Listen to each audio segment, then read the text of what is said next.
In the several months that I had shared the Baker Street lodgings with Sherlock Holmes, I was consistently amazed by the indefatigable energy he poured into his never-ending war on crime. But my physician's eye could see the strain that perhaps another wouldn't have noticed. Thus it was one morning that I prevailed upon him to join me for a day in the country. All seemed tranquil at first, but I was to learn, as I did in later years, that when Sherlock Holmes did not seek trouble, it often sought him.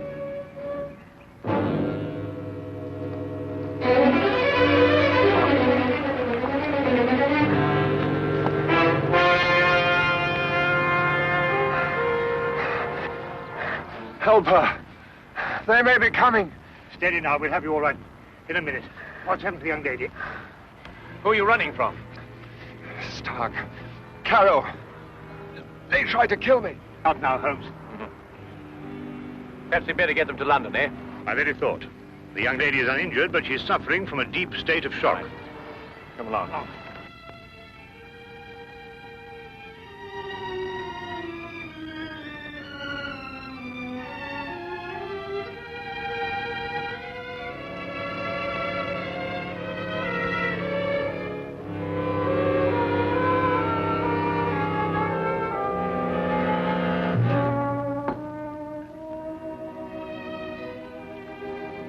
Drink this, will you?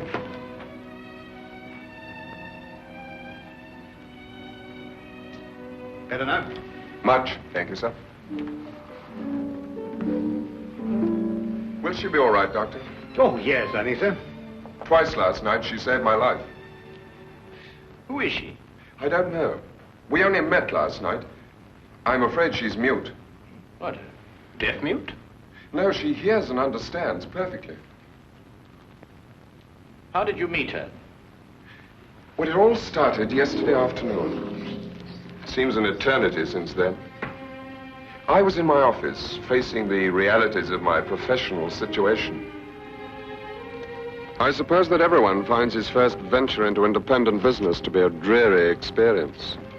After a year of it, I'd about decided to admit failure and seek employment with some recognized firm. It was at that point that I received a client. Mr. Hatherley? His name was Colonel Lysander Stark.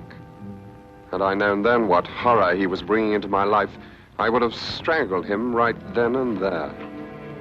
Frankly, Mr. Hatherley, the commission I have come here to offer you deals with a matter of extreme secrecy. I have gone to some lengths to acquaint myself with both your professional and your personal qualifications. Personal qualifications, sir? Yes. I know you to be an efficient hydraulic engineer, but also that you are a bachelor, an orphan, and that you reside here alone in London. Why, that's very true, but I'm afraid I don't understand. You shall when I explain the assignment. Do I have your word that our conversation will go no further than this room? Of course, sir. I shall respect your confidence. Excellent. Well, then. Does £50 for a night's work appeal to you? £50? I note by your expression that you suspect some illegality. Let me set your mind at rest on that score. Exactly what do you want me to do? To repair a hydraulic press, Mr. Hatherley. A rather large hydraulic press. Well, that hardly seems unusual.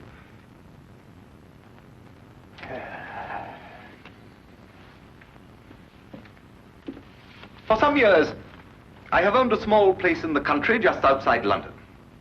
Recently, it has come to my attention that the land contains a vein of something commonly called fuller's earth. I trust you are familiar with the term. But ore is dug out of the earth. Why should you need an hydraulic press? I'm a businessman, Mr. Hatherley. Undoubtedly, the land surrounding mine contains more of such wealth. I hope to use the income from my own discovery to purchase my neighbor's land cheaply before he discovers its hidden wealth. I see. If my neighbor were to suspect what wealth he treads on daily, he would never sell at any price. It's quite clear now. You use the press to mold the dark earth into some innocent form so that you can dispose of it without suspicion. Precisely. Very ingenious. There's a fortune down there.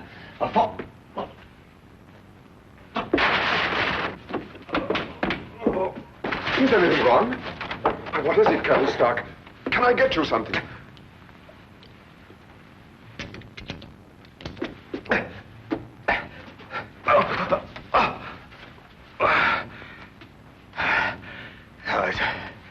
It's all right. My heart. I oughtn't to get too excited.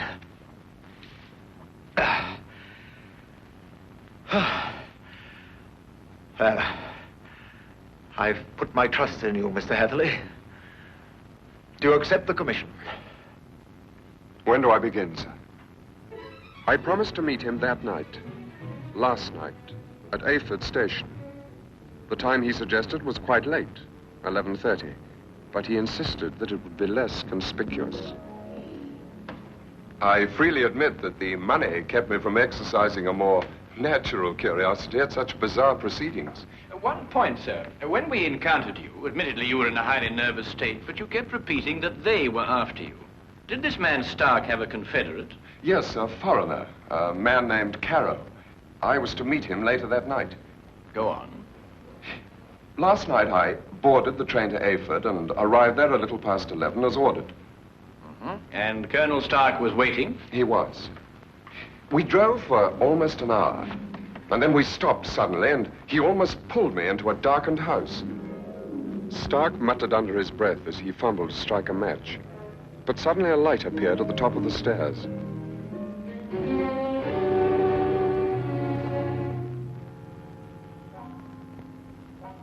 It was the first time I saw this young woman, gentlemen. Even in the poor light, beauty and fear were sharp in her face.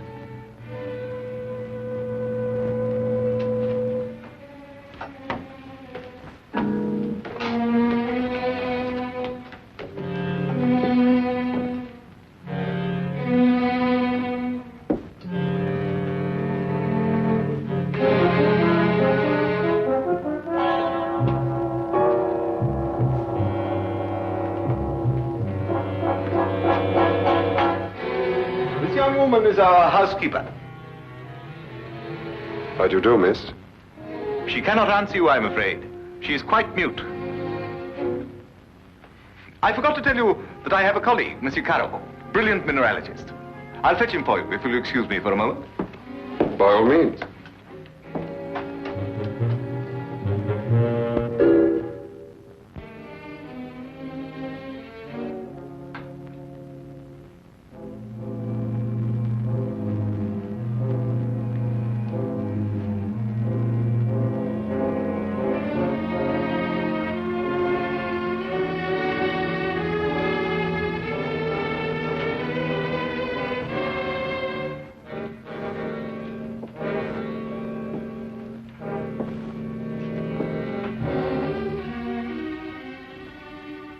Is there anything wrong? You want me to leave? Why? Are you trying to warn me against Colonel Stark?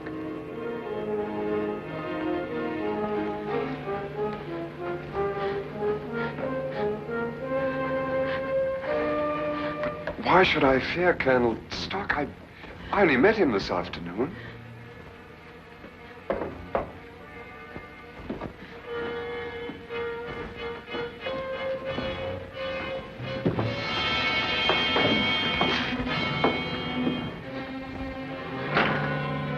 Heatherley, I'd like you to meet my friend and associate, Monsieur Carrow.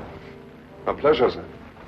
Colonel Stark will show you our press and explain the difficulties we have. I'll join you in a moment. After I have arranged with our housekeeper for your stay tonight. Yes, that's a good idea. Will you come this way, Mr. Heatherley?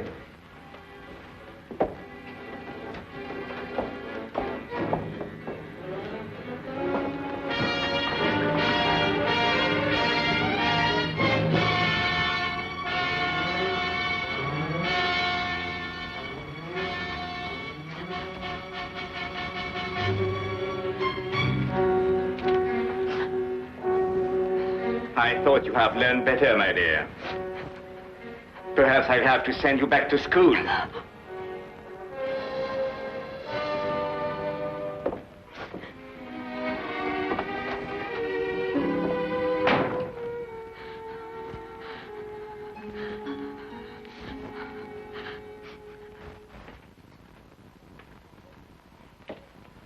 Yes, in principle, this is the standard hydraulic press.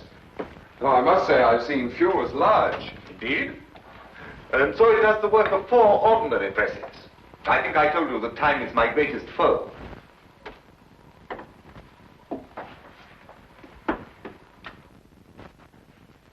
Would you bring more light, please?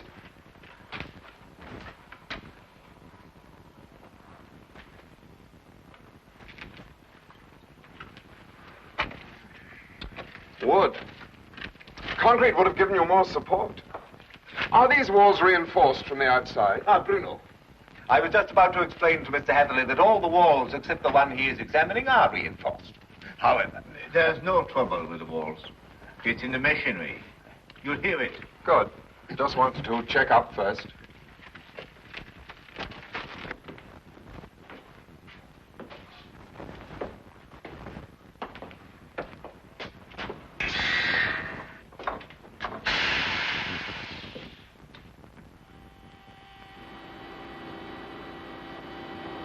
Now listen.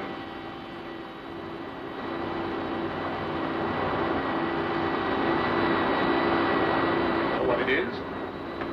One of the cylinders is leaking fluid, cutting down your power. Turn it off and we'll have a look at the driving rods.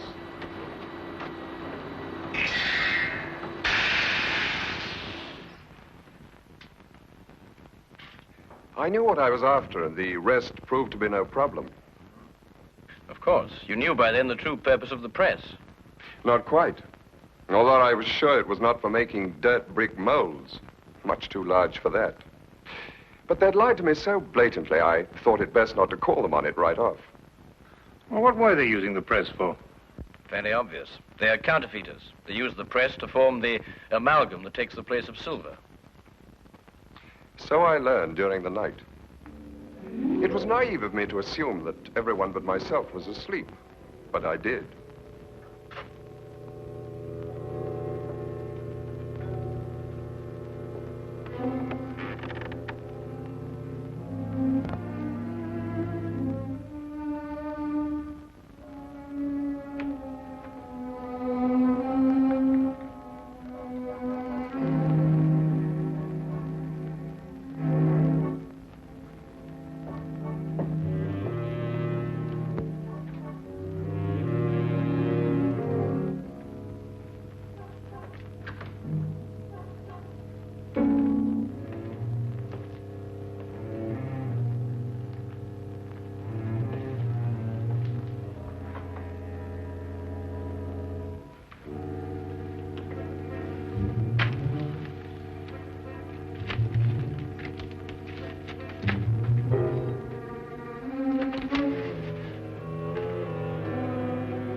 It's amalgam, Mr. Hatherley.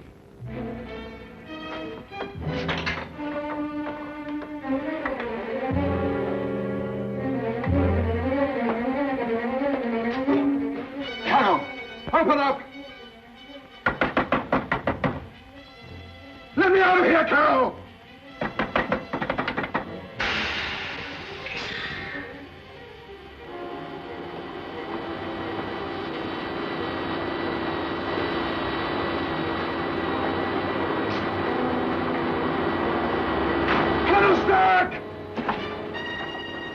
No one knew better than myself what that sound meant.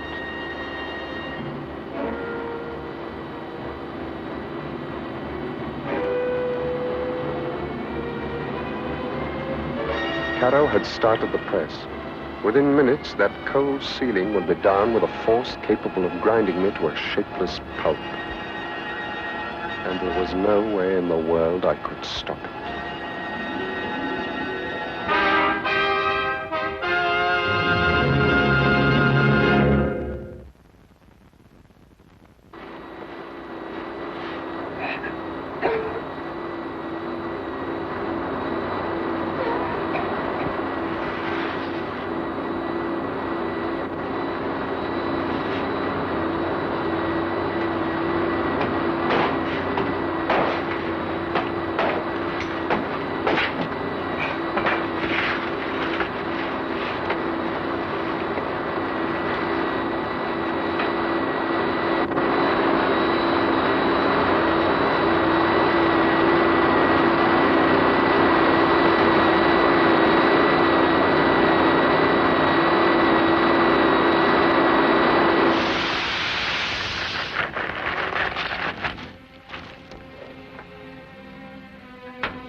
will come with me.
What is this?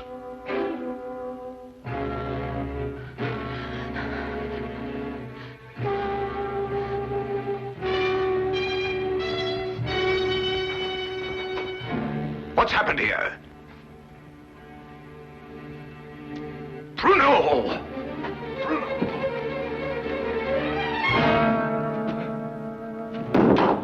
No. No.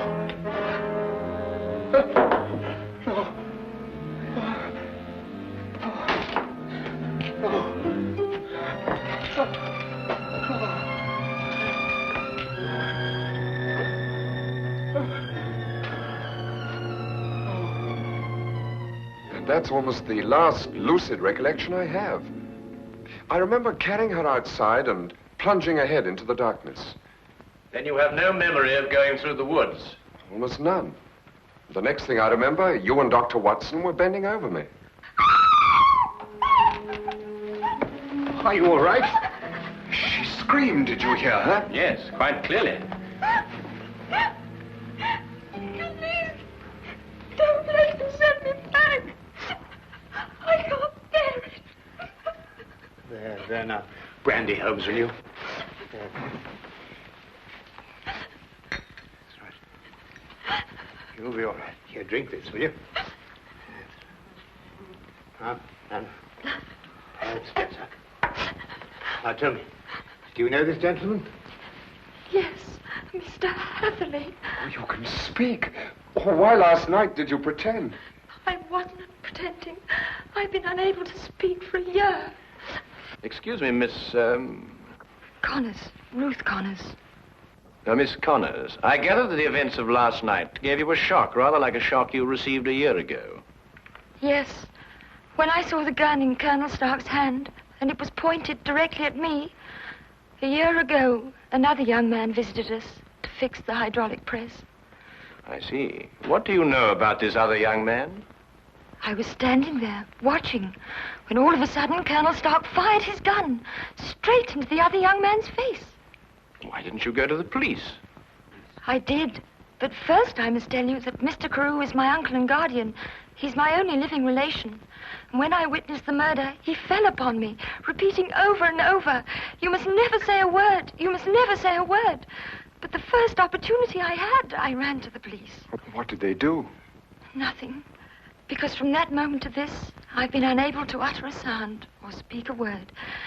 It was as though my throat was frozen up. Incredible. I have heard of this before. The worst of it was, my uncle learnt of my attempt to inform on him and had me committed to Bedlam. The insane asylum? I spent 6 long months there, 6 horrible, unforgettable months before they released me in his custody.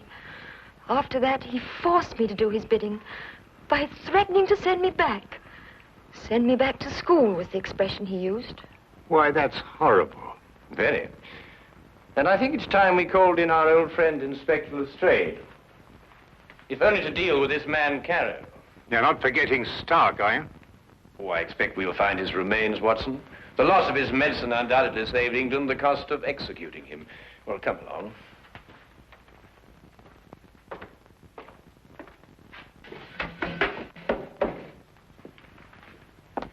Now that young Mr. Hatherley tells us about neglecting the candle while he made his escape, I can place the blame for the fire.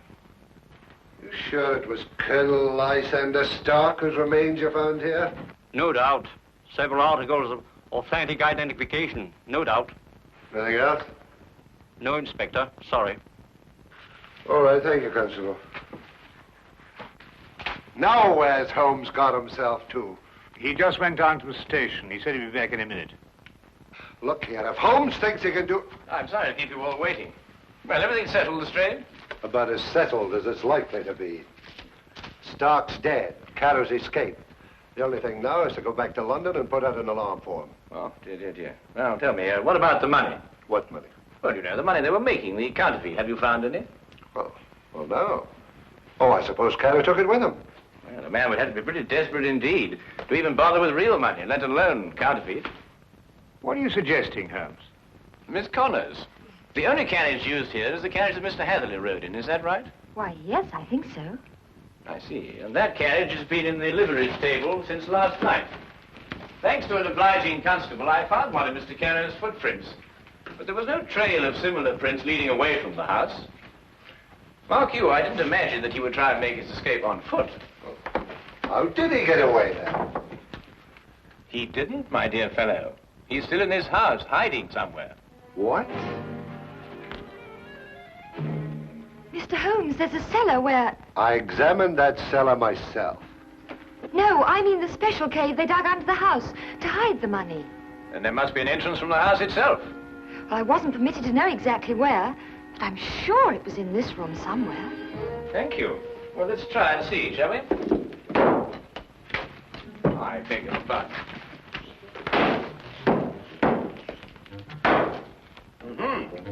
What have we got here?